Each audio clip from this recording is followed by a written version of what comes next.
Bonjour à toutes et tous, je vous propose que nous commencions. Donc, nous sommes quatre personnes de l'école d'art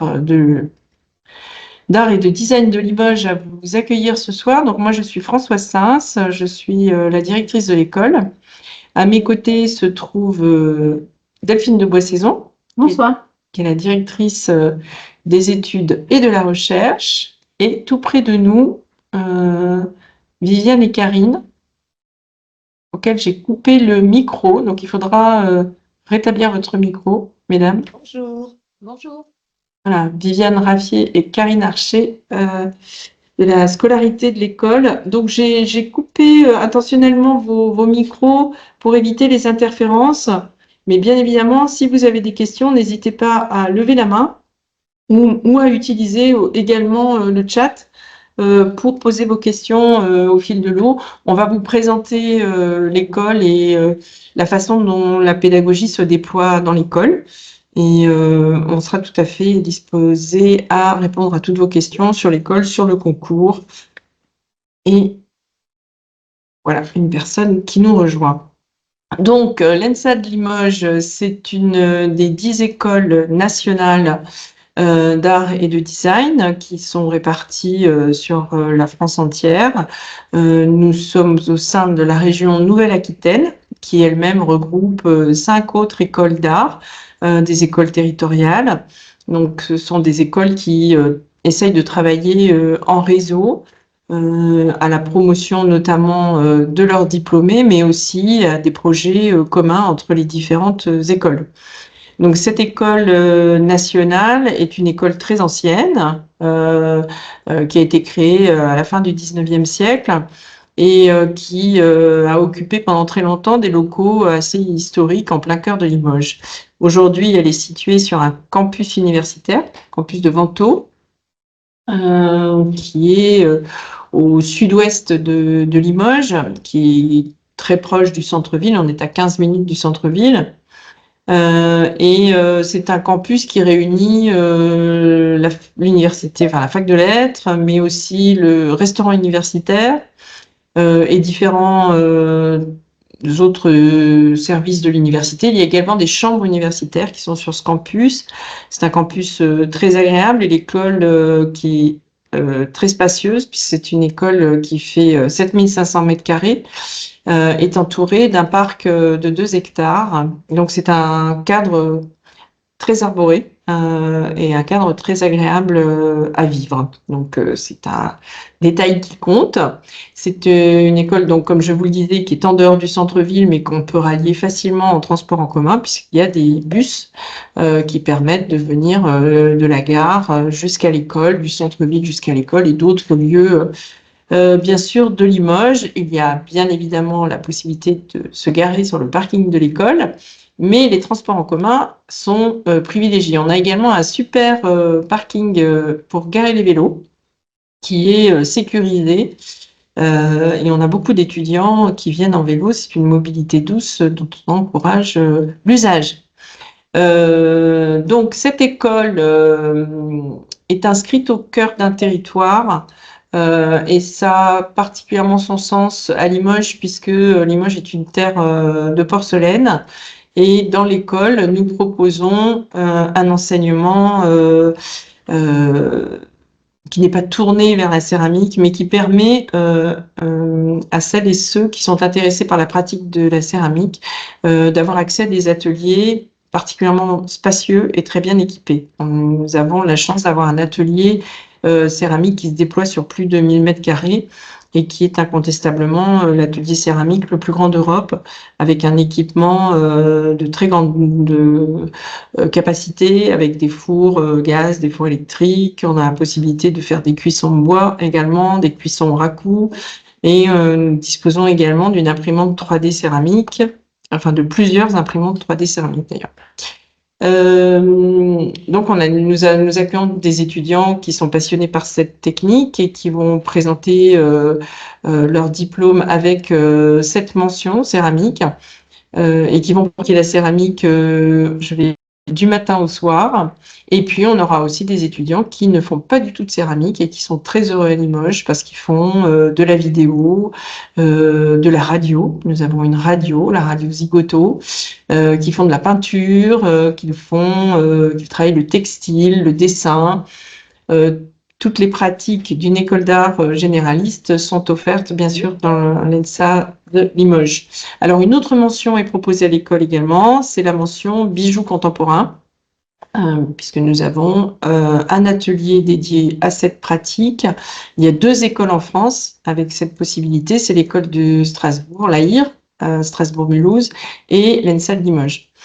Voilà, donc ce sont les 2 mentions que les étudiants peuvent choisir quand ils passent leur diplôme, donc le DNA, le diplôme national d'art, qui se prépare en 3 ans et qui vaut grade licence, ou le DNSEP, qui vaut grade master et qui se prépare en 5 ans.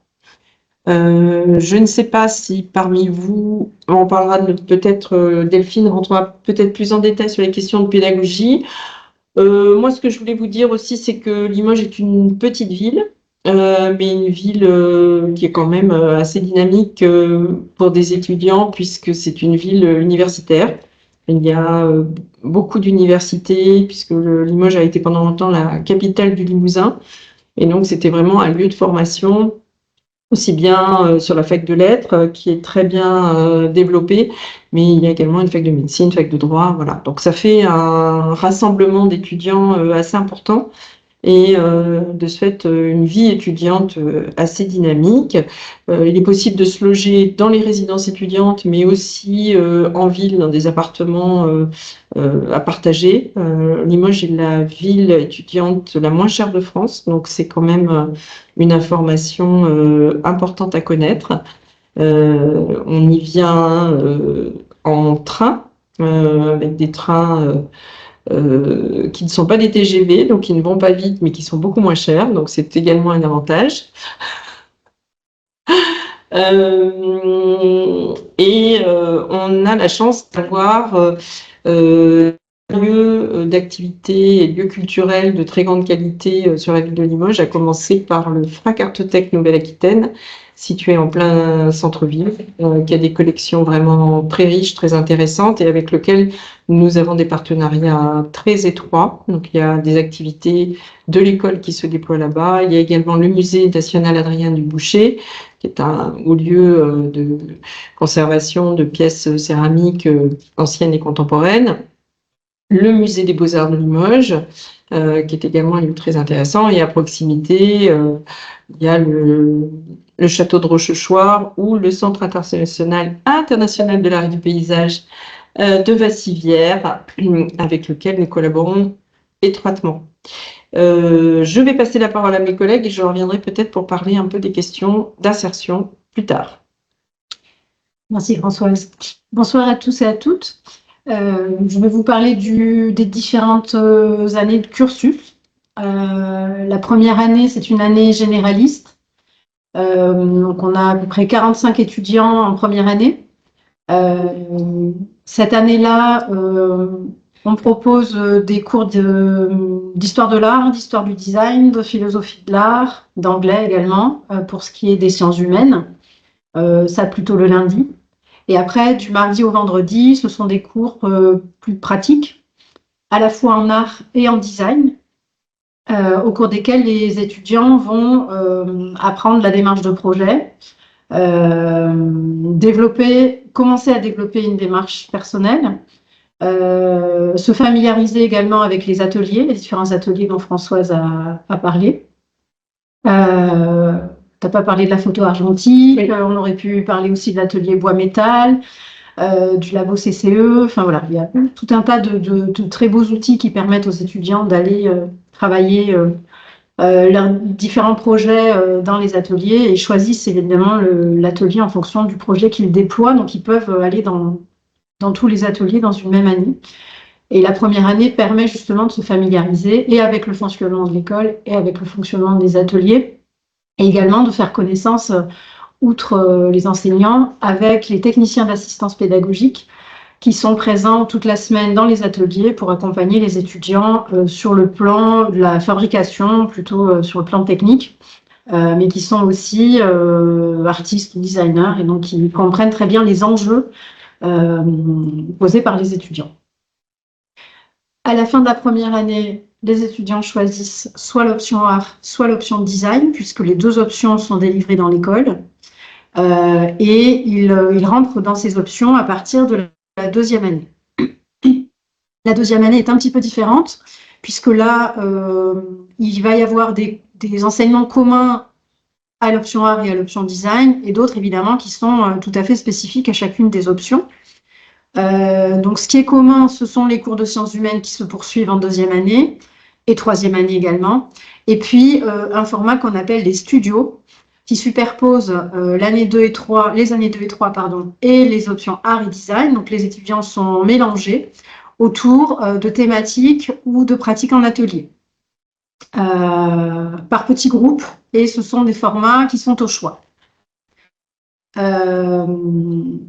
Ensuite, en option art, il va y avoir des cours dédiés, donc de dessin, de couleur, de peinture, de volume, de numérique également, et des temps laissés en autonomie pour que les étudiants commencent à développer leur travail personnel en autonomie, accompagnés par des enseignants référents tout au long de l'année. Pour l'option design, c'est plutôt un design contextuel qui est déployé, c'est-à-dire un contexte de travail commun aux étudiants. Donc là, cette année, c'est commun aux 4 années 2, 3, 4 et 5, avec un contexte commun donc, dans lequel les enseignants proposent différentes propositions pédagogiques que les étudiants vont choisir et dans lesquelles ils vont pouvoir développer leur travail. En acquérant bien entendu toute la méthode de développement d'un projet, depuis la conception, par le dessin, la maquette, et jusqu'à la réalisation finale, puisque les ateliers le permettent. Ils vont évidemment faire aussi du dessin, du numérique, voilà, au gré des différents projets, des différentes propositions des enseignants. Donc ça, c'est grosso modo pour le premier cycle. Pour le deuxième cycle, donc Viviane vous expliquera tout à l'heure comment rentrer dans chacun des deux cycles, en première année ou par équivalence en deuxième et quatrième année. Donc le deuxième cycle, c'est un cycle plutôt de recherche, de projets beaucoup plus individualisés. Donc là, les étudiants au premier semestre vont suivre des séminaires théoriques qui leur permettent d'enrichir leur travail justement plastique.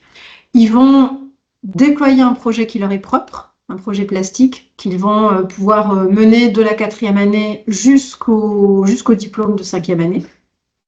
C'est aussi l'année, la quatrième année, au cours de laquelle le mémoire va être travaillé, puisqu'il est maquetté et imprimé dans l'école en fin de quatrième année. C'est un mémoire de recherche, hein, c'est vraiment une initiation à la recherche-création qui va être menée avec un directeur de mémoire choisi parmi l'équipe des enseignants.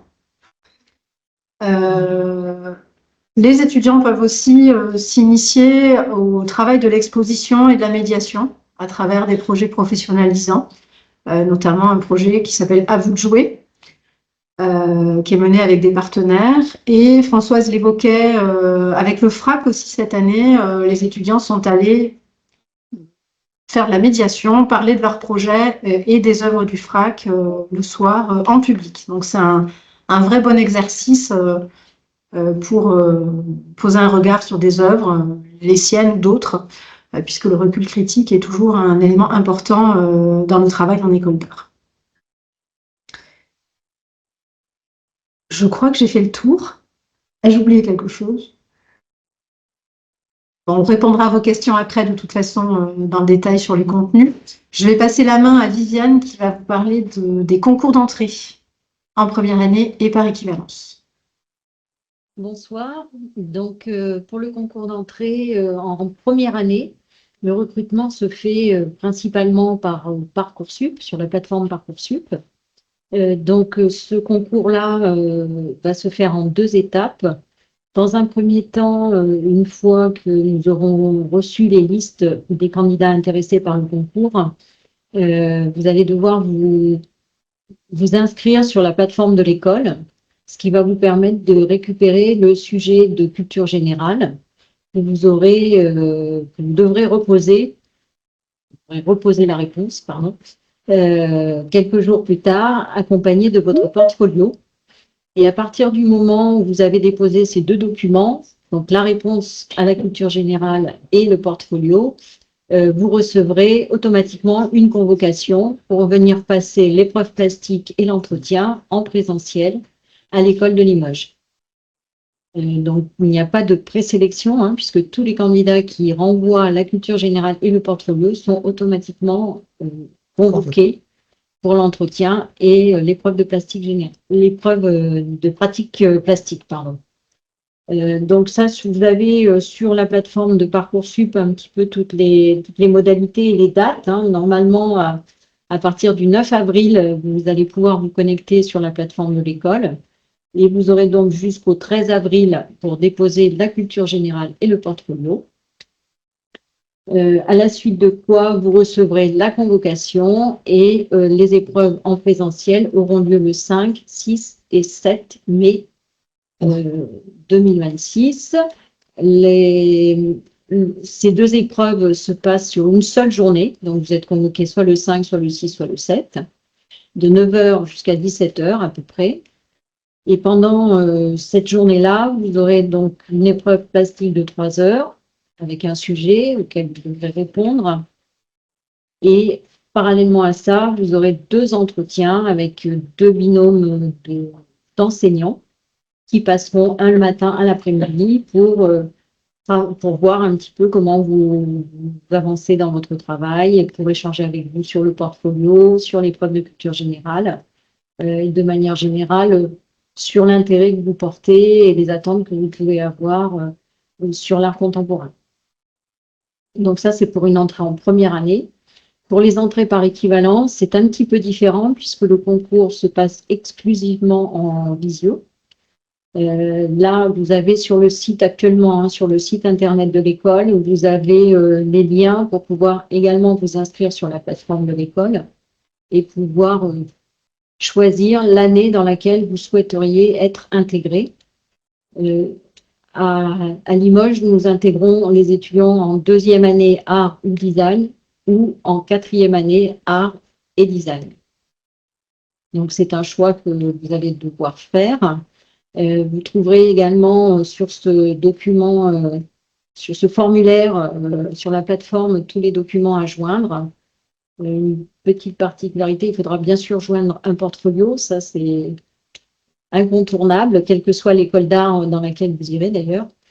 Mais en tout cas, pour les quatrièmes années, pour ceux qui souhaitent intégrer une quatrième année, il faudra également joindre une note d'intention, puisque comme Delphine l'a expliqué, la quatrième et la cinquième année sont des années de recherche.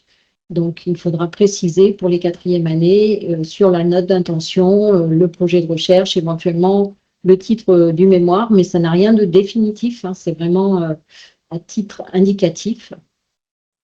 Et donc, vous recevrez à la suite de ça une convocation qui vous précisera l'heure et le jour à laquelle vous serez convoqué. Donc, ce concours par équivalence, il a lieu, excusez-moi, le 7 et le 8 avril. Mais encore une fois, tout est précisé, toutes les modalités sont précisées sur le site de l'école. Je peux dire pour l'instant, et puis si vous avez des questions, bien sûr, on y répondra par la suite. Karine, tu peux peut-être nous parler des stages? Alors, des stages et puis de l'international aussi, ça pourrait bien que tu nous dises un mot. Donc, les stages à l'ENSA de Limoges, en deuxième année, vous avez 2 semaines minimum de stage à faire. Minimum parce que vous pouvez en faire plus, hein, bien sûr. En quatrième année, c'est 6 semaines minimum à faire. Voilà, et donc c'est en France ou à l'étranger, les stages suivants. À côté de ça, donc, nous avons évidemment la charte Erasmus. Et en plus de la charte Erasmus, nous avons aussi des partenariats en design avec le Japon et art et design, par contre, mais plus céramique avec la ville de Jingdezhen en Chine. Voilà, tout ça se fait sur appel à candidature. Avec la Chine, c'est un échange. On reçoit 4 étudiants et étudiantes chinois et chinoises à l'école et on envoie 4 étudiants en Chine aussi. Au Japon, c'est une année sur 2. L'année dernière, 8 étudiants de design de la 2 à la 5 sont partis au Japon et cette année, nous recevons 8 étudiants de l'université de Saika à l'école. Voilà, que vous dire de plus sur les mobilités. Nous avons aussi des échanges avec le Brésil. Ça, c'est plus dédié aux alumni de l'école. Voilà. Et donc, si vous avez des questions, n'hésitez pas. Ah ben, un mot justement sur les alumni, puisque tu me tends la perche. Donc, vous dire que l'école de Limoges accorde un intérêt tout particulier à l'insertion de ses diplômés. Et dans ce cadre, dès le master, on apporte une attention très particulière avec différents dispositifs, comme l'a précisé Delphine, qui permettent aux étudiants de tester en grandeur réelle leurs compétences, toutes les compétences qu'ils ont pu acquérir pendant leur formation.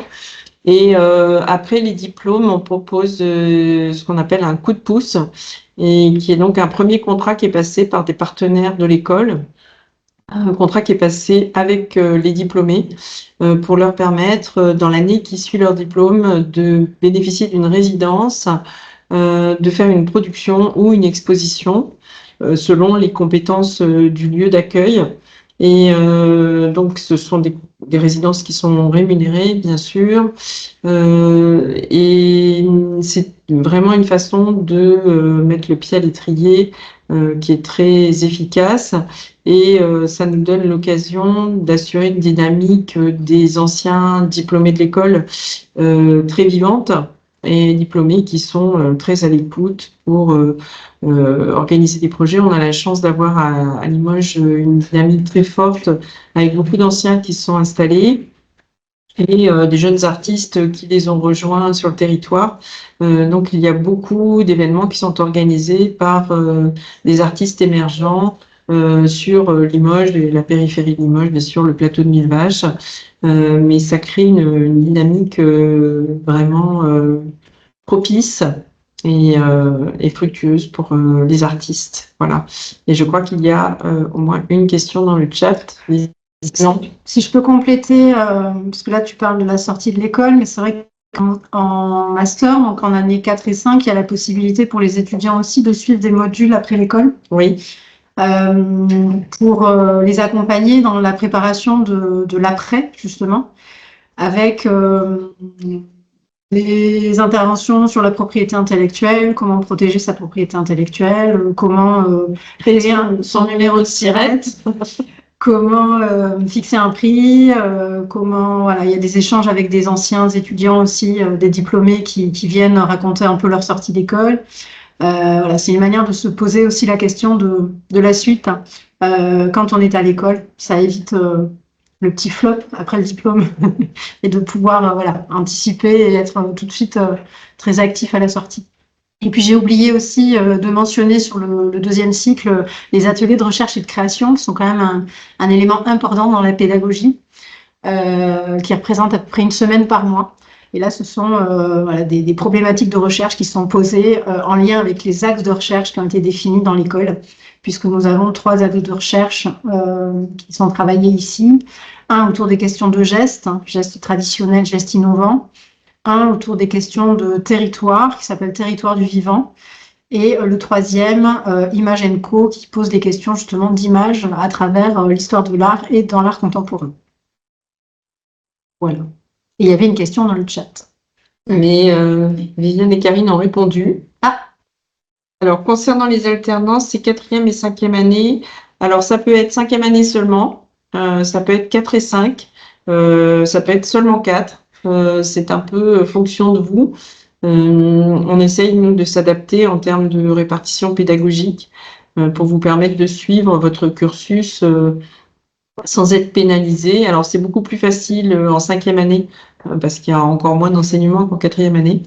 Mais c'est possible de le faire en 4 et 5 également. Et vous pouvez faire une alternance à Limoges, mais vous pouvez faire une alternance aussi ailleurs. On a déjà eu le cas d'alternants qui étaient pas du tout sur le territoire et qui revenaient pour la semaine d'enseignement à l'école et qui le reste du temps étaient en dehors du périmètre.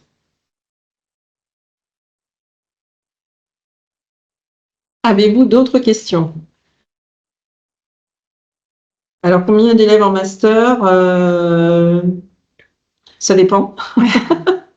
En art ou en design. Ils sont moins nombreux en design qu'en art. Cette année, je ne peux pas vous dire moi, précisément. Je dirais 25 en 4e année et une vingtaine en 5e année art. Art, ouais. Et entre 12 et 15 en design pour chaque année. C'est variable en fonction des années. On n'a pas de quota ou de jauge prédéfinie. C'est un peu en fonction des candidatures qu'on a en 4e année qu'on va déterminer qui on garde ou pas. Sachant que les étudiants de l'école passent la même commission d'équivalence que les candidats qui viennent de l'extérieur. Au plus, de toute façon, la jauge de l'école est de 200 étudiants. Donc, pas plus de 200 étudiants.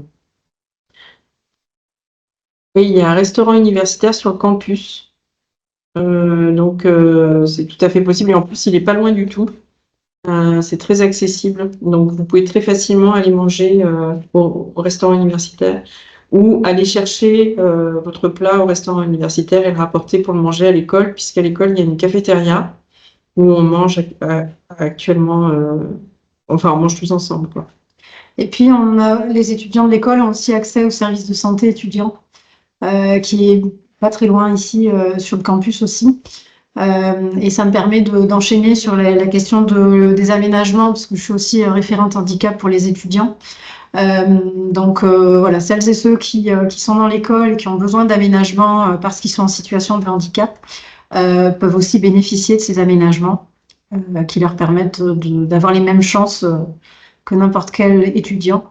Et dans ce cas-là, c'est le SSE qui va permettre justement de discuter de ces aménagements et ensuite, avec l'étudiant et moi-même, de mettre en place ces aménagements et de communiquer auprès de l'équipe enseignante sur les besoins réels.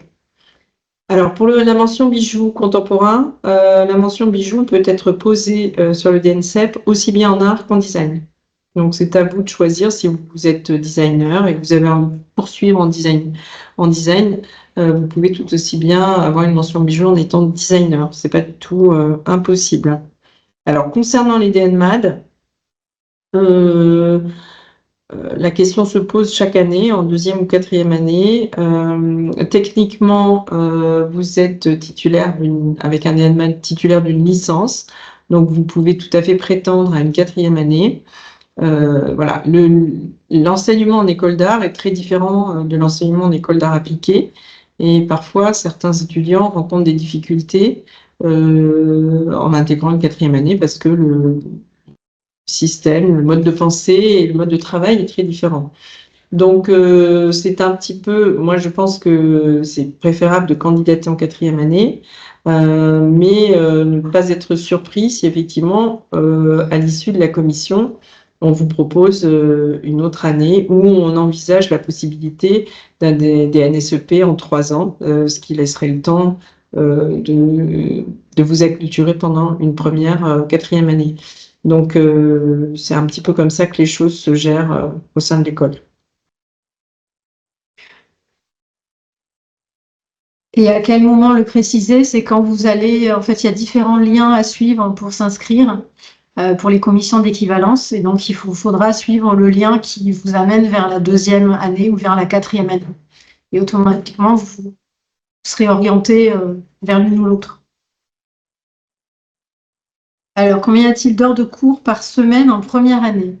Alors, il y a plus d'heures de cours au premier semestre qu'au 2e, puisqu'au 2e, il y a un temps d'autonomie un peu plus important qui est laissé aux étudiants, puisque ce qui va être beaucoup regardé en fin de première année, c'est la capacité de l'étudiant à mener un travail en autonomie, un travail à poser lui-même un sujet, un projet de travail, et à le mener au bout.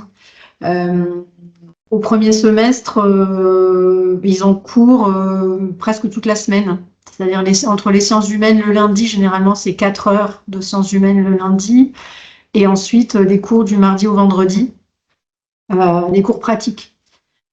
Voilà, il peut y avoir quelques jours de temps en temps laissés en autonomie, mais c'est pour aller travailler à la bibliothèque, travailler dans les ateliers, travailler sur ses projets, ses rendus. C'est grosso modo 7-8 heures par jour, à peu près. Voilà. Sachant que c'est pas des cours de 2 heures comme au lycée, c'est vraiment une journée complète avec un même enseignant, parfois même 4 jours avec un même enseignant pour une séquence de cours longue, sous format workshop. Voilà. On a un peu plus d'une trentaine d'enseignants dans l'école, qui sont tous des professionnels, artistes ou designers, et on invite aussi des artistes, designers, théoriciens à nous rejoindre pour intervenir dans différents formats qui sont proposés dans la pédagogie ou aussi pour faire des conférences dans l'école. Alors, dans les questions, il y avait également, est-ce que les ateliers sont en accès libre ou uniquement pour des projets scolaires? Donc, dans les ateliers, il y a des techniciens et techniciennes d'assistance pédagogique, dans la plupart, et qui sont là la plupart du temps toute la semaine, sauf 2 ateliers. Donc, il faut qu'il y ait un technicien qui soit dans l'atelier pour pouvoir y avoir accès, notamment l'atelier volume qui est complètement inaccessible sans technicien. Vous n'avez pas accès aux ateliers uniquement pour suivre des cours. Très rapidement, vous avez la possibilité d'aller dans les ateliers pour développer vos projets, notamment sur les temps d'autonomie. Est-ce que la question du portfolio est claire pour tout le monde ou est-ce qu'il y a des interrogations? Puisque pendant les journées portes ouvertes, on a eu beaucoup de questions sur le contenu des portfolios. Est-ce que vous souhaitez qu'on vous en parle un peu ou c'est clair? On peut peut-être préciser, je pense que Viviane a dû le dire tout à l'heure, mais c'est important de le rappeler, que pour le concours, en première année, quand vous venez sur place, vous venez avec votre portfolio au format papier pour que le jury puisse le consulter. Si vous l'avez en format numérique, pensez bien à prendre un outil pour pouvoir le visualiser, alors plutôt tablette ou ordinateur, parce que sur les téléphones, c'est très peu confortable. Mais on vous demande aussi d'amener des productions originales et multiplier au maximum les médiums pour que le jury puisse cerner votre univers de manière large. Sans apporter tout quand même. Sans apporter tout, mais dessins, peinture, photo, voilà, des petits volumes si vous voulez, du textile pourquoi pas. Voilà, c'est aussi ce qui sert de base de discussion au moment de l'entretien, donc c'est important pour le jury de voir aussi les qualités plastiques de vos travaux. Et sur le portfolio, c'est bien de faire figurer les œuvres qui parlent de vous, puisque ce qui est important pendant l'entretien qui se déroulera pendant le concours, c'est qu'on puisse vous découvrir et comprendre quelles sont vos motivations pour intégrer une école d'art. Donc, c'est bien de faire figurer dans votre portfolio des productions qui sont les vôtres, que vous avez pu réaliser, soit dans le cadre de pratiques amateurs, soit dans le cadre de pratiques personnelles aussi, ou dans le cadre d'options que vous pouvez avoir,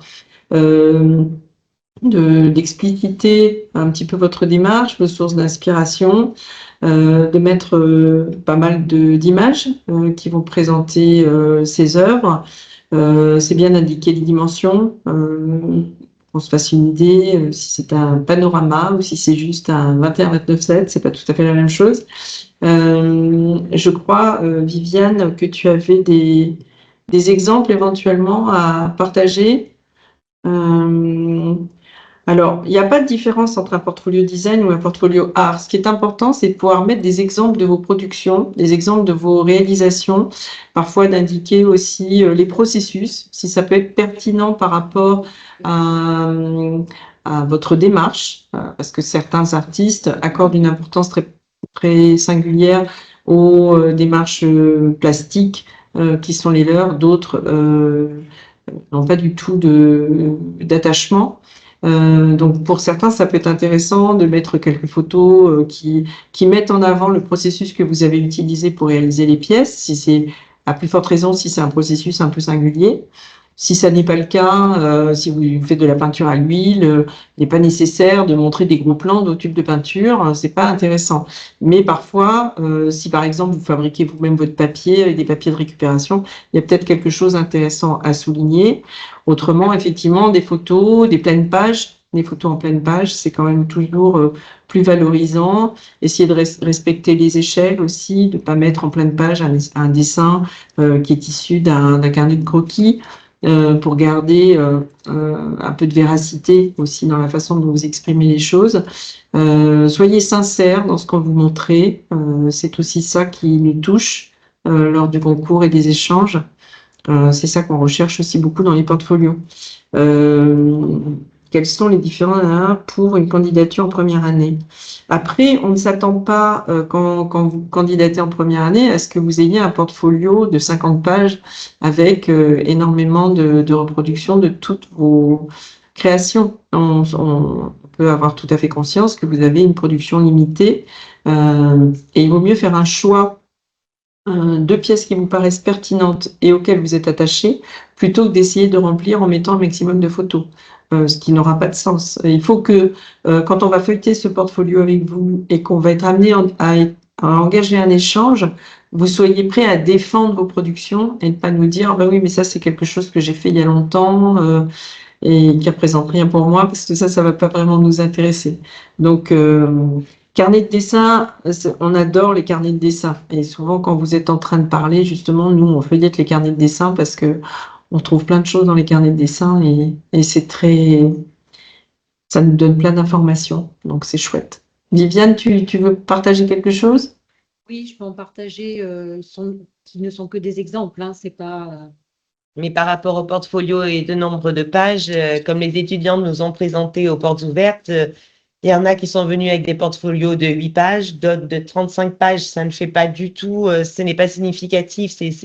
C'est pas parce qu'il va y avoir, on va multiplier les pages que ça va être mieux. Il faut vraiment venir avec un portfolio dont vous allez pouvoir parler de ce que vous avez fait. Voilà, c'est l'important, c'est pas le nombre de pages l'important. Alors, les productions plus diverses et personnelles, oui, c'est bienvenu, même pour une demande en 4e année design. Le dessin, c'est important en design aussi. Et les photos aussi, bien sûr, ça révèle un œil, une façon de voir les choses, une façon de les poser. Donc, c'est bienvenu. Mais c'est vrai que le nombre de pages, c'est pas besoin d'être inflationniste, mais non, il n'y a pas de nombre minimum et maximum. Il vaut mieux faire quelque chose de minimaliste, mais qui contient des œuvres très pertinentes, si vous en avez peu. Ne cherchez pas à remplir à tout prix. 35 pages, c'est beaucoup trop. C'est quelque chose d'un peu disproportionné. Est-ce que tout le monde voit bien?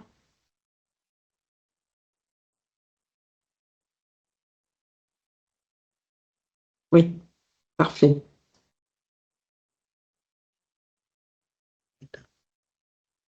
Voilà, donc là, il y a bien les formats qui sont indiqués, Voilà, c'est important. Avec un petit texte, hein, ça peut être accompagné d'un petit texte ou pas. Et voilà, il y a des choses diverses et variées. C'est pas que.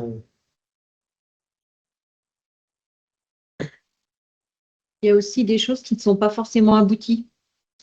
Oui, des travaux en cours, ouais, carrément. Alors, le jardin des plantes à couleurs, effectivement, se développe dans le parc de l'école. On y trouve aussi une forge, on y trouve aussi un pot à bois. Et donc, le jardin fonctionne avec l'atelier textile. C'est là qu'on pratique principalement la teinture végétale. Donc, il y a des collectes qui sont faites. On le pratique aussi dans le cadre de l'atelier recherche, création, chromoculture. Mais il y a des interactions aussi dans l'atelier céramique.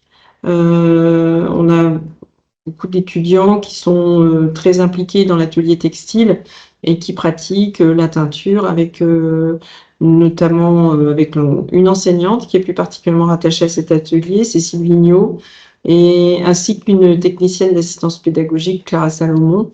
Elles sont toutes les deux très impliquées dans les questions de teinture végétale.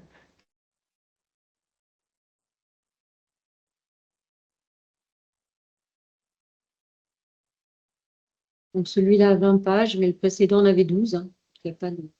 Et comme dit Lola, quand elle le présente, ne pas suivre cet exemple parce qu'elle n'a pas mis les dimensions, n'a pas, voilà, mais le portfolio est largement bien passé aussi. Oui, bien sûr. Chacun. Oui, oui, très chouette. Après, c'est vrai que les dimensions, ça permet quand même de situer un petit peu l'œuvre, donc c'est pas plus mal. Ça peut être aussi des poèmes. Alors d'ailleurs, on n'a pas parlé de l'écrit, mais c'est vrai que c'est quelque chose qui compte beaucoup à l'école et qui intervient à différents niveaux. Dès la première année, il y a tout un travail qui se fait avec des enseignants autour de l'écrit. Donc on a beaucoup d'étudiants et d'étudiantes qui se lancent dans l'écriture poétique et on participe à différents événements avec des lectures de nos étudiantes, la nuit de la poésie notamment, pendant laquelle les textes poétiques sont présentés.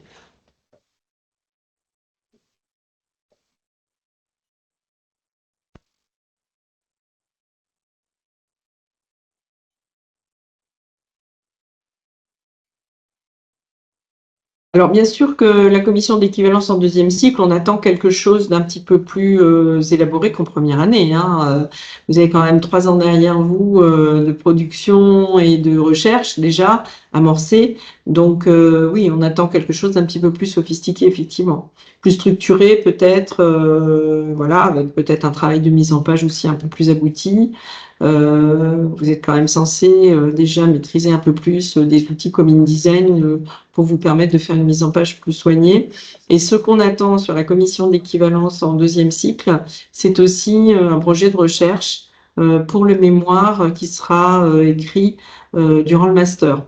Donc ça, c'est vraiment quelque chose qui vous sera rappelé de toute façon avant l'entretien, mais c'est une des questions que les membres du jury poseront dans l'équivalence en deuxième cycle. Quel est le projet de recherche envisagé, quelles sont les références, les premières références bibliographiques que vous pouvez avoir cernées, comment ça s'articule avec votre pratique personnelle.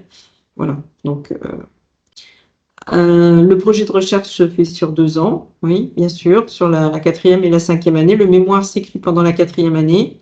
Il est mis en page à la fin de la 4e année et il est soutenu en 5e année, en début d'année civile. Là, en ce moment, on est en train de faire les soutenances de mémoire. Il est maquetté à l'école, il est entièrement produit à l'école. Tous les exemplaires sont financés par l'école. Il y a 7 exemplaires, si je ne me trompe pas.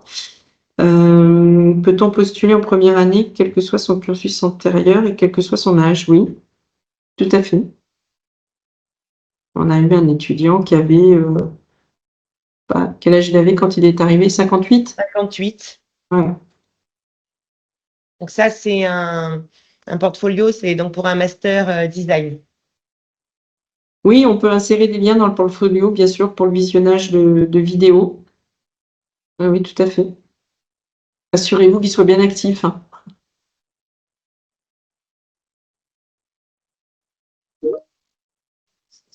Pour le DNSEPA, les mentions céramique et bijoux sont optionnelles ou il faut choisir l'une ou l'autre? Oui, oui, non, si, on pourrait avoir les deux, mais non, c'est optionnel. Et vous pouvez très bien être dans l'atelier céramique et de ne pas demander la mention céramique, puisqu'en fait, la mention céramique, vous la demandez juste avant le diplôme, et les membres du jury, en fait, vont évaluer dans votre installation et dans votre parcours d'étudiant et d'étudiante, si votre diplôme peut être assorti d'une mention bijoux ou d'une mention céramique. Mais certains étudiants ne la demandent pas. Et généralement, on demande soit la mention céramique, soit la mention bijoux contemporains.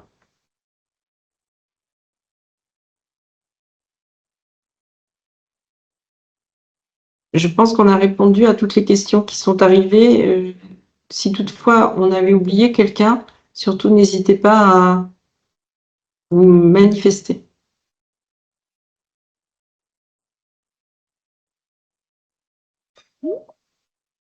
On peut vous partager un film fait par une ancienne étudiante justement de l'école qui présente un petit peu l'école si vous voulez. Comment s'organise la rémunération? Alors, la rémunération, elle est faite par l'entreprise et le salaire est calculé à la fois sur l'âge et le niveau d'études. Il y a des barèmes, en fait, qui sont établis. Et voilà, donc il y a 750 heures qui sont faites à l'école et 750 heures qui sont faites au sein de l'entreprise. Enfin, c'est des choses qui s'équilibrent après avec l'entreprise, selon le projet. C'est Viviane qui s'occupe plus particulièrement des alternants. Et on est affilié au centre de formation académique du Limousin, qui gère les contrats d'alternance pour nous, entre les entreprises et donc l'école, puisque nous sommes le centre de formation. Pour une entrée en quatrième. Alors pour la rémunération, d'ailleurs pour l'alternance, si vous le souhaitez, vous pouvez aller sur le site du CFA académique du Limousin. Et en haut, dans le menu, vous avez une entrée pour les entreprises et une entrée pour les alternants. Et là, vous trouvez plein d'infos. Alors, pour une entrée en quatrième année, donc en équivalence, faut-il déjà avoir testé la majorité des médiums proposés dans les divers ateliers de l'école? Ah non, non, vous pouvez très bien ne jamais avoir fait de céramike et découvrir la céramique chez nous, ou n'en faire jamais. Non, nous, on est une école généraliste où on a la chance de pouvoir offrir toutes sortes de supports d'expression. Chacun choisit le sien et s'il a envie d'en faire plein, il en fait plein. S'il a envie d'en faire qu'un, il en fait qu'un.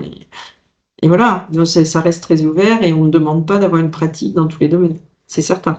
Sauf, par exemple, alors, c'est pas un prérequis, mais c'est vrai que dans le secteur du bijou, si vous arrivez dans l'atelier bijou en quatrième année, par exemple, si vous n'avez pas jusqu'alors un parcours technique, pour X ou Y raison, et que vous n'avez pas pratiqué le bijou, c'est vrai que l'équipe pédagogique vous fera suivre des interventions qui sont suivies par les deuxièmes années pour une sorte de remise à niveau d'un point de vue technique, parce qu'il va vous manquer des éléments. Mais autrement, on ne demande pas de savoir tout avant d'arriver dans l'école. Alors, pour le projet de recherche, faut-il joindre une bibliographie avec différents corpus d'œuvres? Ah bah, si vous avez ça sous la main, c'est très très bien. Nous, on est ravis. On demande d'avoir une amorce de bibliographie par rapport à la thématique supposée, et un corpus d'œuvres, c'est parfait. C'est vrai qu'on aime bien sentir que les candidats qui vont intégrer le second cycle viennent vraiment pour un projet de recherche auquel ils ont réfléchi et qui les habite, parce que c'est quand même quelque chose d'important. Donc, ça ne peut que servir à votre candidature d'avoir une bibliographie avec différents corpus d'œuvres, c'est certain. Alors, est-il possible de voir sur votre site de la documentation qui montre le passage d'anciens diplômés? Alors oui, vous avez une rubrique alumni dans laquelle vous pouvez voir plein d'images de nos diplômés. Vous pouvez aller voir sur les réseaux sociaux aussi, parce que chaque année, nous publions les travaux des diplômés au fil de l'eau, au fil de leur passage. Et le catalogue des diplômés est en ligne aussi sur le site de l'école. Voilà, donc vous pouvez le consulter directement sur le site. Et pour les alumni, vous allez voir, parce que des fois on ne le voit pas bien, c'est en haut à gauche, vous avez une petite case alumni où vous allez voir. Mais les catalogues des diplômés sont en ligne aussi. Alors, le dessin digital, oui, est accepté. C'est bien de savoir que vous pouvez aussi faire un dessin traditionnel à côté du dessin digital. Mais on regarde aussi les dessins en digital. Tu veux passer la vidéo, Viviane, peut-être? Puis on reprendra des questions après.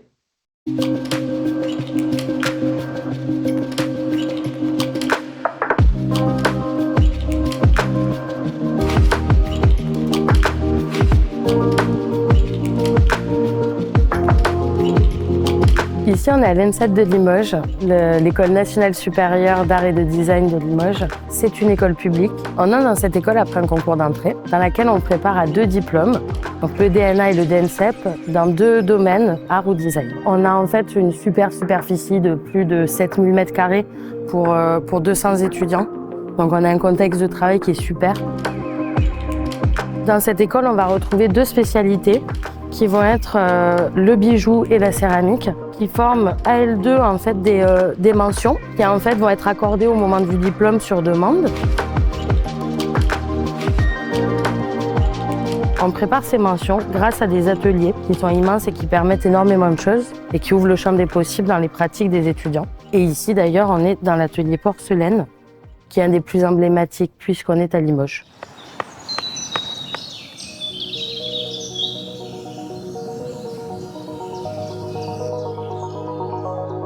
C'est vrai que l'école, elle possède un jardin, ce qui fait que c'est assez agréable. Par exemple, quand on est en atelier, on a une vue sur la nature.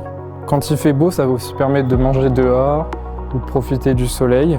Après, il y a aussi des installations ou des étudiants qui investissent un peu le jardin. Ça permet de faire des projets qui sont aussi en lien avec la nature.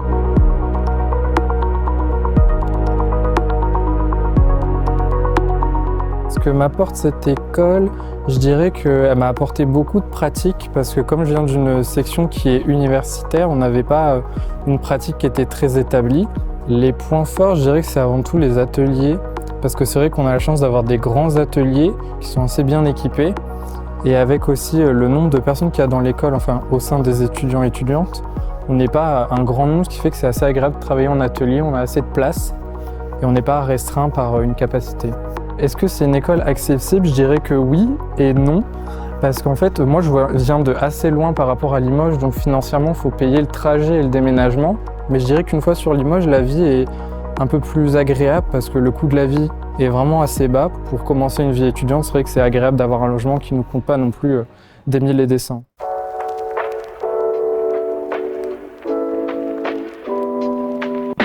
Alors du coup à l'ENSAD Limoges, on a beaucoup d'ateliers différents. Donc on va avoir forcément de la céramique et de la porcelaine, du textile, mais aussi du bijou.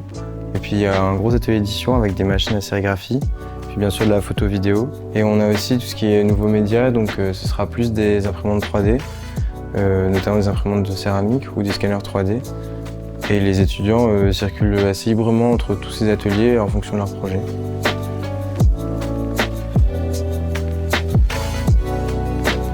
Du coup, nous, en tant que techniciens, on va être là pour répondre aux besoins des étudiants quand ils viennent dans les ateliers.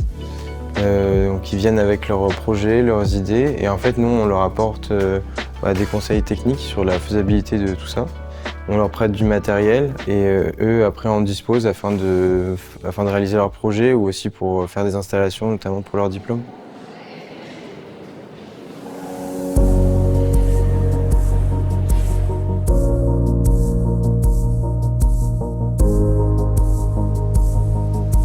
Après l'école, moi par exemple, je me destine à être artiste plasticien, mais il y a plein de métiers différents qu'on peut faire grâce à cette formation parce qu'on apprend comment créer plastiquement des pièces, comment les mettre en espace, comment les exposer, comment parler de son travail. Mais ce qui est assez bien dans la formation artistique aux Beaux-Arts, c'est qu'on touche tellement à tout qu'on peut vraiment être multicasquette et finir dans plein de métiers différents du monde de la culture. On peut être artiste, designer, mais aussi derrière les musées pour monter des expositions, dans le milieu du cinéma. Et ça fait de nous quand même des profils assez complexes et pleins de ressources.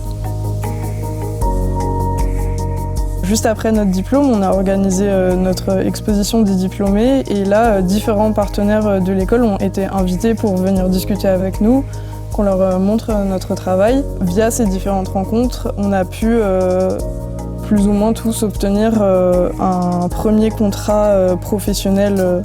Il y a différents types de choses possibles. Il peut y avoir des résidences, des expositions possibles, etc.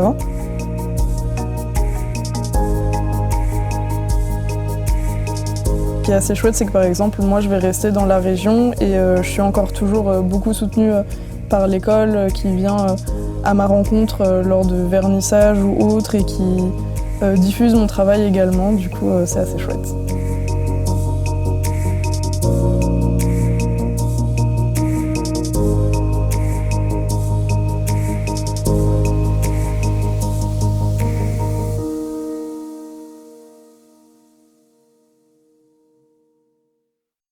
Alors, il y a des questions qui sont arrivées. Combien d'heures de cours faut-il suivre par semaine en 4e année? Alors, les heures de cours en 4e année, il y a les heures de séminaire à suivre. Là, je ne serais pas capable, Viviane, d'avoir les tranches horaires que ça représente. C'est pas. On t'entend pas? Alors, l'école est ouverte de 8h à 20h, avec une fermeture à partir de 19h30. Ça, c'est du lundi au vendredi. Le samedi, l'école est également ouverte pour venir travailler dans son espace ou à la cafétéria. Mais en revanche, les ateliers, eux, sont fermés. Après, pour rentrer dans les ateliers, même en l'absence du professeur, il y a toujours les techniciens d'assistance pédagogique qui sont là du mardi au vendredi. Et en fonction des projets, on peut autoriser, et en fonction de l'autonomie de l'étudiant aussi, bien sûr, on peut autoriser des étudiants à accéder aux ateliers, même en l'absence des techniciens, hormis dans l'atelier volume, puisqu'il y a des machines très dangereuses. Et ensuite, combien d'heures de par semaine faut-il suivre? Ouais, sur les séminaires, là. Donc, il y a, en 4e année, comme vous disiez Delphine, il y a les séminaires, les arcs, les ateliers de recherche et de création, des suivis. Je dirais que c'est une vingtaine d'heures par semaine en moyenne. Il peut y avoir des semaines qui sont beaucoup plus chargées que d'autres. Mais en moyenne, une vingtaine d'heures à l'école et peut-être autant aussi en travail personnel. Chacun un atelier, faut-il se... Alors, non, chacun n'a pas un atelier. Vous avez un espace pour pouvoir poser vos affaires, pour pouvoir travailler, mais non, chacun n'a pas, non, 200, on ne pourrait pas avoir 200 ateliers, mais vous avez par classe ou à partir de la 4e et 5e année où ils sont un petit peu mélangés, vous pouvez avoir des espaces plus ou moins grands pour pouvoir faire votre travail. Est-il possible d'analyse? Alors, non, on n'a pas d'exemple à vous donner d'annales de sujets d'épreuves plastiques et de culture générale. En ce qui concerne la culture générale, c'est plutôt un sujet d'actualité lié à l'art contemporain. On avait, par exemple, il y a 2 ans, je peux vous le dire comme ça, il y a 2 ans, c'était le sujet de culture générale, c'était l'IA va-t-elle provoquer la mort des artistes? C'était vraiment, ça reste des sujets d'actualité contemporaine, hein, donc essayer de suivre cette actualité. Et pour l'épreuve plastique, l'année dernière, on avait fourni 10 trombones, 3 feuilles de papier et un stylo, et on avait monté un petit volume, dessin au petit volume. Mais ça change tous les ans, hein, il n'y a pas, et non, il n'y a pas d'annale. On a eu aussi laissé pousser les mauvaises herbes. Aussi, voilà. Ou représenter votre musée idéal. Alors, y a-t-il des stages en 4e et 5e année? Donc, en 4e année, stage obligatoire de 6 semaines minimum. Est-ce que, en général, le matériel est fourni par l'école? Oui. Le matériel est fourni par l'école. En revanche, vous devez investir dans une trousse avec des outils de base dont la liste vous est fournie avant la rentrée. Donc, c'est vraiment le minimum requis avec des choses très basiques, hein, un cutter, des crayons, je ne sais quoi d'autre. De quoi dessiner, de quoi peindre. Une règle aussi, un mètre. Quelques petits outils pour la céramique, voilà. Voilà. De quoi, Mais autrement, le reste des fournitures est fourni. Il y a également une aide pour les diplômes, une aide financière pour les diplômes. Et donc, pour l'espace, oui, alors la classe de première année, la première année est effectivement rassemblée sur un espace obligatoire où ils sont tous mélangés. Mais à partir de la 2e jusqu'à la 5e année, ils ont des espaces, des mezzanines dans l'école où ils peuvent s'installer. Et l'option design également est rassemblée sur un seul espace parce qu'ils ont des projets en commun. Donc, ça leur permet de pouvoir travailler ensemble. Sculpture sur bois. L'atelier bois permet-il de faire de la sculpture sur bois? Oui. Je suis pas sûre qu'on ait une tronçonneuse, mais On n'a pas de tronçonneuse, mais il y a un tour à il y a bois. un tour à bois. Et puis il y a d'autres. Il y a de quoi, il y a des machines professionnelles qui permettent de découper de grandes planches. Et pas d'autos. Il y a des outils électroportatifs, voilà, Et puis on a des découper, poncer. petits matériels aussi de sculpture, des gouges. Ouais. On est plutôt très bien équipés.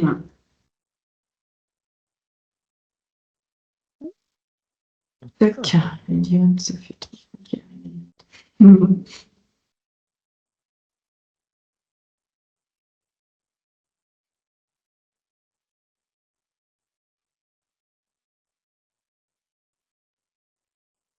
Je crois qu'on a balayé pas mal d'informations. Est-ce qu'il y a des questions non résolues? Nous, on vous attend pour le concours d'entrée. On est toujours ravis d'accueillir les candidats et les candidates à l'école. Si certains ou certaines d'entre vous ont besoin de conditions particulières, on a l'habitude d'organiser des espaces en fonction des personnes qui ont besoin d'une attention un peu différente.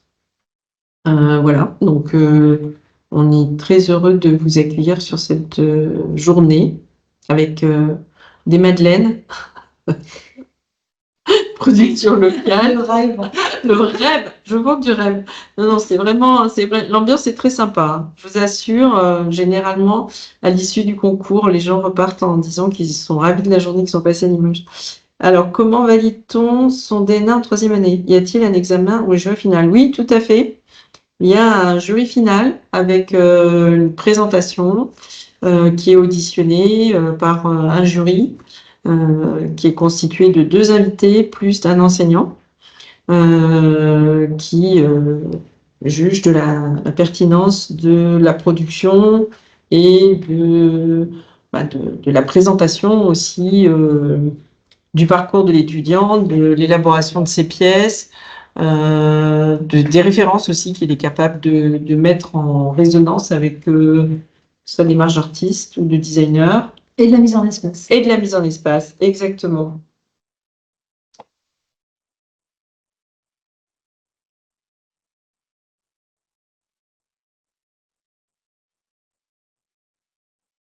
Voilà. Très bien, merci. Je crois qu'on a déjà dit beaucoup de choses. Viviane, Karine, vous avez des choses à rajouter? Non, je pense pas. Après, si vous avez des questions Oui. qui viennent après coup, Oui. n'hésitez pas à nous appeler, nous envoyer un mail. Et puis, si à l'occasion, vous voulez venir, c'est pas mal de vous regrouper quand même, de venir à plusieurs, mais on peut tout à fait organiser une petite visite. Il faut une heure et demie, hein, pour visiter le Tout à fait. Et vous pouvez, si vous passez par Limoges, venir et on vous accueille avec plaisir. Alors, pour répondre à la dernière question, non, il y a très peu d'étudiants qui ne valident pas leur diplôme.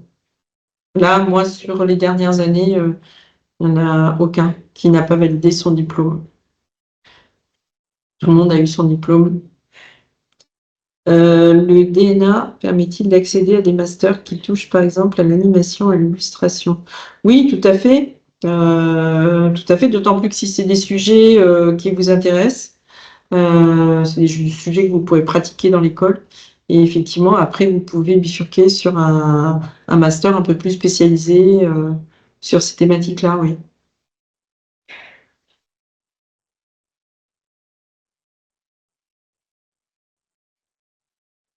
Ok, donc comme disait Viviane, effectivement, on reste disponible. Combien est le pourcentage de personnes prises en première année? Alors, les chiffres, Viviane. Donc, l'année dernière, nous avions 400 candidats qui avaient émis le vœu de notre école.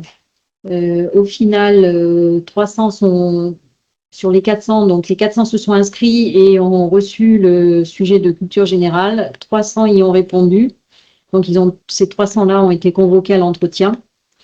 Et il y a 42 places en première année. Voilà, et nous en avons classé sur Parcoursup 160. Exactement, et nous avons classé les candidats qui avaient obtenu la note de 10, entre 10 et 20.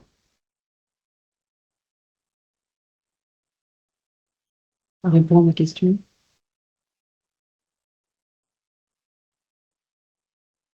Allez, on va dire que c'était la dernière du jour. Eh bien, merci à tous et toutes pour votre attention. Et puis, n'hésitez pas à revenir vers nous si vous avez encore des interrogations. Merci. Merci. Merci. Bonne soirée. Bonne soirée. À bientôt. Au revoir.